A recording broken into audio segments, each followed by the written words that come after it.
दिन जो ये आयोजन हो रहा है और इस बात का है कि अगर इस देश में गोडसे पैदा हो रहे हैं तो गांधी जिंदा है। और जो रामदिले जी ने बात कहा कि और कितने गांधी बने,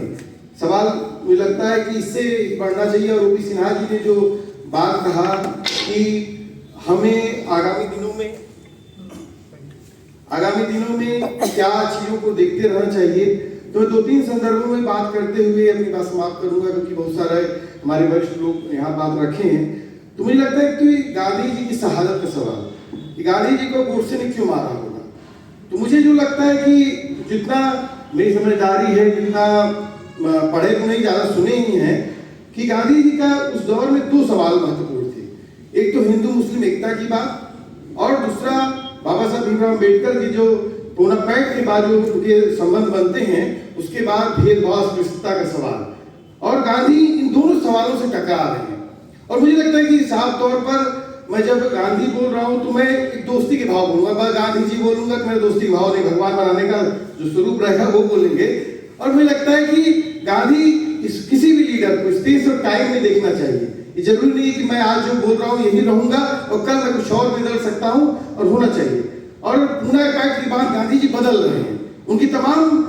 विचारों में जो बदलाव आ रहा है उसको साफ तौर पर आप देख सकते हैं। और वो बदलाव यहाँ तक आ रहा है कि पहले गांधी जी कहते हैं कि हम दहेज वाली शादी में नहीं जाएंगे, और फिर बाद में वो कहते हैं कि जो शादियां जो अंतरजातीय विवाह होंगे वहां ही हम जाएंगे। और जिस दौर में हम बात कर रहे हैं, आप इस दौर में हम सिर्फ आजमगढ़ की बात कर रहे हैं, राजशेखर जी हमारे साथी वहां पर हैं, हम लोग कई जगह जाए। इस समय में जो बात हरियाणा में, जो बात वेस्ट यूपी या ईस्टर्न इधर पूरा चल रहा था, हमारे यहाँ बड़े पैमाने पर जो है आज जो है ऑनर किलिंग हो रही है, लड़कियों की हत्या हो रही है। और हम जब जाते हैं तो कई बार आते हैं कि दलित मारा गया, ओबीसी मारा गया, फला मारा गया, लेकिन दरअसल देखा जाए तो प्रेम को एक्सेप्ट न करने की वजह से वो हत्याएं हो रही हैं। और वो दूसरी तरफ जब बात कर रहे हैं कि हर्षमंदर जी इस पे बहुत ज्यादा विस्तार से बात किए कि जो गांधी जी मोहब्बत की बात कर रहे हैं और गांधी जी का जो विचार कमजोर हो रहा है तो कैसे बदल रहा है। हमारे यहाँ तो आप सिंपल सोचें कि जो बाबा हैं, जो कई बार लोग सोचते हैं कि फांसीवाद आ रहा है, कैसे आएगा, कब आएगा, मुझे लगता है कोई चीज काफी कटपष्ट नहीं होता है। और फांसीवाद हमारे यहाँ बाबरी मस्जिद विध्वंस के समय ही आ चुका था। जो है मुझे लगता है कि वो एक बड़ा टाइम था जब स्पष्ट रूप से, और उस समय जिन लोगों ने उस समय गांधी जी को नहीं भी मानते थे, महात्मा गांधी की प्रासंगिकता उस समय बाबरी मस्जिद विध्वंस के बाद बहुत तेज बढ़ गई। इस तरह से इस मौजूदा गवर्नमेंट में जब आने के बाद रोहित वेमुला की जो सांसानिक हत्या हुई, इसके बाद मनुवाद ब्राह्मणवाद की जो पूरी बहस हुई जो है, तो पूरे देश में आज बिना अम्बेडकर जी की बात किए बगैर बात ही नहीं कर सकते। खैर, मैं एक छोटी सी बात बता रहा हूँ कि हमारे इलाके में अभी ये आप लोगों को मालूम होगा, पढ़ते ही रहे सब लोग, कि बलि होती थी पहले,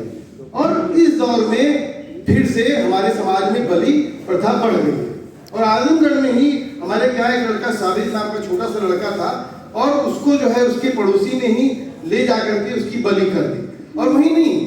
मुझे लगता है उत्तर प्रदेश में कई जगह पर बलि हुई। और वहां पर जब मैं गया, इस बात को आइडेंटिफाई कर लिया कि ये बलि ही है। और वहाँ मोहम्मद साहब जो राज्यसभा के पूर्व सांसद थे, वो भी वहां पर आए, और हम लोग ने देखा, उसके प्लेस को देखा, तमाम चीज को देखा। तो वहाँ मुसलमान जो हमारे साथी लोग थे, और दुर्गा पूजा का दौर था, मुसलमान साथी लोग कह रहे थे कि नहीं, इस सवाल को मत उठाइए, दंगा भड़क जाएगा, यहाँ पर तमाम चीजें होंगी। और मुझे लगता है कि कुछ चीजों को हो सकता है मैं आप इत्तेफाक रखें ना इत्तेफाक रखें, लेकिन बहुत सवाल है कि जस्टिस के सवाल पे हम अगर कंप्रोमाइज करते हैं तो एक कश्मीर के सवाल को हमने कंप्रोमाइज किया, आज पूरा देश कश्मीर बन गया है। पहले हम सोचते थे कि हाउस अरेस्टिंग सुनते थे कि वहाँ के जो नेता थे जो है फारूक अब्दुल्ला, शेख अब्दुल्ला, इनकी होम अरेस्टिंग सोचते थे। आज सिंपल सोचिए कि पूरा देश जो है, कोई छोटा सा आंदोलन करिए वहाँ होम अरेस्ट हो जाते हैं। तो मुझे लगता है कि साफ तौर पर है कि जब हम गांधी जी की बात कर रहे हैं तो गांधी जी की हत्या में गोडसे, उसमें बहुत सारे मुस्लिम लीडर थे। गोडसे जैसा कि अदीप साहब ने बात कोई रखी जो है, बहुत सारे मुस्लिम लीडर थे, लेकिन उसने साथ उनको नहीं मारा। लेकिन गांधी जी को मारने में जो हिंदू मुस्लिम एकता का पूरा जो पैगाम था, जो दुनिया में जा रहा था, और दूसरा जो भेदभाव अस्पृश्यता भारत में जो जातिवाद की जो कड़वी सच्चाई है, जो मनुवाद की सच्चाई है, जो उस पर जो प्रहार चल रहा था, उसको गांधी जी को मारने के बाद वो चाहते थे कि ये बात खत्म हो जाएगी, ये बात कहने वाला नहीं रहेगा। लेकिन बात साफ तौर पर है कि जब जब मुझे लगता है कि जब जब हमले होंगे प्रतिरोध भी बड़ा होगा। और मैं सर सेवा संघ के जब धरने में गया था तो वहां पर एक मैंने पोस्टर देखा था रामदेव जी कि त्रासदियों में ही महानायकों का जन्म होता है, एक पोस्टर लगा था और एक सर सेवा संघ को बुलडोज कर दिया और बहुत सारे बुलडोजर चले। लेकिन आज मुझे लगता है कि देश में निश्चित तौर पर वो इंस्टीट्यूशन खत्म हुआ, उसका दर्द हमें, लेकिन आज मुझे लगता है देश ही नहीं दुनिया में जो लोग सर सेवा संघ को नहीं जानते होंगे वो भी सर सेवा संघ को जानते हैं। जब रामधीरज जी पूरी पदयात्रा को लेकर निकल रहे थे, और मुझे लगता है कि जो दौर है, जब हमला है तो प्रतिरोध भी है। आप सिंपल सोचिए कि जब इस देश में नागरिकता के सवाल का हमला हुआ, जिस मुस्लिम सोसाइटी को कहा जा रहा था कि उसकी महिलाएं उनको घरों में बंद के रखते हैं, तो नहीं रखते, मुझे लगता है कि भारत में सबसे बड़ा जो आंदोलन हुआ उस दौर में 450 से अधिक जगहों पर शाहीन बाग बन चुके थे और संविधान लेकर के महिलाएं सड़क पर दिन में नहीं रात में 24-24 घंटे।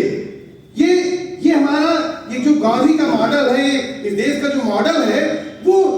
ये दिखता है। इसी देश में जिस दलित समाज को हम बोल रहे हैं कि जिस दलित समाज को क्या कहते हैं उसके कमजोर है, समाज नहीं लड़ सकता है, तो उसी ने 2 अप्रैल 2018 को भारत बंद का ऐलान किया। मैं साफ तौर पर कह रहा हूं कि 2014 के बाद 2018 में सबसे पहला भारत बंद हुआ था। किसी की औकात नहीं हो रही थी, किसी की हिम्मत नहीं होती, बड़े बड़े पॉलिटिशियन, बड़े बड़े लोग जो है घरों में दुबक करके खड़े होकर बैठ गए थे। लेकिन उसी एससी समाज ने 2 अप्रैल 2018 को कहा नहीं, अगर आप हमारे अधिकार पे हमला करेंगे, एससी एसटी एक्ट को कमजोर करेंगे, हम सड़क पे हुए और हमारे 13 नौजवान शहीद हुए। और मैं कह रहा हूं कि वो सिलसिला जो आप देखिए, चाहे वो CNRC का दौर हो और वो किसान आंदोलन, 13 महीने का किसान आंदोलन, ऐतिहासिक किसान आंदोलन। और साफ तौर पर मुझे लगता है कि अगर गांधी जी की जो प्रेरणा है, जो सत्याग्रह है, जो आंदोलन का जो पूरा भाव है, और जो बात हो रही है कि हम कैसे उस मोहब्बत के पैगाम को बढ़ाएं, तो मुझे लगता है इमरान भाई खड़े हुए हैं। मैं लास्ट में बात खत्म करते हुए करता हूँ, मोहब्बत वाले को तो नहीं बोल पाया, बहुत सारे लोग बोले। मुझे लगता है कि संघर्ष वाले में मैं बात रखूं अपनी, कि इस निराशा के दौर में मुझे लगता है कई बार हम लोग बहुत डेमोरलाइज हो गए हैं, आपस बहुत हो जाते हैं। लेकिन मुझे लगता है कि मैं 2022 में हमारे यहाँ एक इंटरनेशनल एयरपोर्ट का प्रोजेक्ट आया, बहुत सारे लोग हमारे अपने लोग भी जो है, अपने लोग अभी मैं आज इसी बात कर रहा था कि बहुत सारे लोग जो है आज भी मुझे जो है गाली देते हैं, बोलते हैं, हमारे इलाके के जो मुस्लिम सोसाइटी के साथी लोग हैं मुझे गाली देते हैं कि यार सीधे सऊदी अरब पहुंच जाते हैं लोग। लेकिन 670 एकड़ जमीन और वहां पर 12 अक्टूबर को आंदोलन शुरू हुआ, और आंदोलन सबसे कमजोर तबका, वहां पर भी जो दलित समाज, जो सबसे कमजोर तबका, जिन महिलाओं को गांधी ने निकाला जो है आजादी के आंदोलन में निकाला, वो महिलाएं, जब हम जाते थे किसान आंदोलन में, हम सोचते थे यार ये तो पंजाबी है, कनाडा से भी इनका संबंध है, यहाँ संबंध है, हमारे इलाके में क्या कोई किसान आंदोलन हो सकता है? एक डिब्बा रखा गया, 1-1 रुपए उसमें डाले गए, और आज तक माने कि मैं दावे के साथ कह रहा हूं कि इस गवर्नमेंट में कोई इंटरनेशनल एयरपोर्ट का प्रोजेक्ट अगर रुका है तो हमारे यहाँ रुका है। 670 एकड़ जमीन, आज भी एक इंच जमीन का अधिग्रहण नहीं हो पाया। और हमारा सांसद जो धर्मेंद्र यादव, अभी जो ये PDA अलायंस वाला इंडिया गठबंधन संविधान बचाने के नाम पर ये गया सदन में, सदन में कह रहा है कि यहाँ से हवाई जहाज उड़ना चाहिए। हम गए, डीएम का नापी आ रहा था, हमने रोका,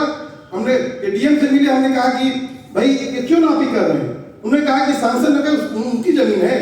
लैंड ओनर ये है कि तय करेगा ना, भूमि अधिग्रहण कानून इस देश में है। और यहाँ पर राजशेखर भाई हैं, उत्तर भाई है, विनय भाई हैं, हम लोग पूर्वांचल एक्सप्रेस पे जो जमीन था वह 9 इंडस्ट्रियल कॉरिडोर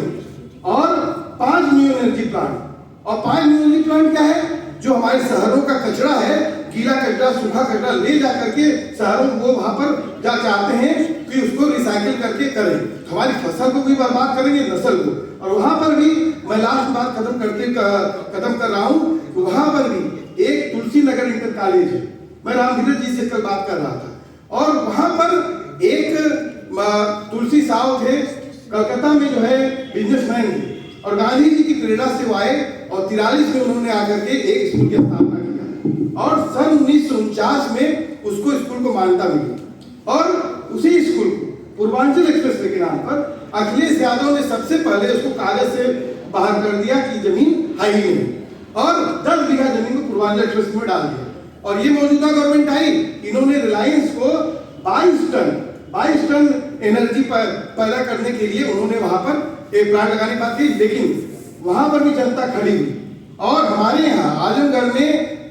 इस गवर्नमेंट में 1 इंच जमीन अधिग्रहण नहीं कर पाए। क्यों? क्योंकि जनता आज भी खड़ी है और साफ तौर पर नेता नहीं निकलना चाह रहा, नेता डर रहा है, लाठी से डर रहा है, बुलडोजर डर रहा है और हर दिन मैं जिस दौर में बात कर रहा हूँ हमारे घर पे एनआईए जाती है, केस जाती है, हर 6 महीने में जाती है, बैंक अकाउंट देखे जाते हैं और पूछा जाता है कि मैंने अपने डीएम क्या विशाल भारद्वाज से मैं गया, उन्होंने कहा, मैंने कहा कि सर हमारे बारे में पूछा जाता है कि इसकी आजीविका क्या है, इसको जो है इसकी प्रॉपर्टी क्या है और इसकी शादी हुई कि नहीं हुई। मेरे पास आजीविका भी नहीं है, प्रॉपर्टी भी नहीं है और शादी भी नहीं हुई, तो क्या कोई गवर्नमेंट की पॉलिसी है? मुझे लगता है लड़ना है और गांधी के ने जो आज शहादत पे और आज के दिन सीए आंदोलन में भी गोली चलाया था, एक गोडसे वहां पर पैदा, तो गोडसे है, लेकिन हम गांधी अगर बनेंगे, लड़ेंगे और आने का रास्ता तय होगा। शिक्षा के पास काम करता हूँ, इनकलाब जिंदाबाद।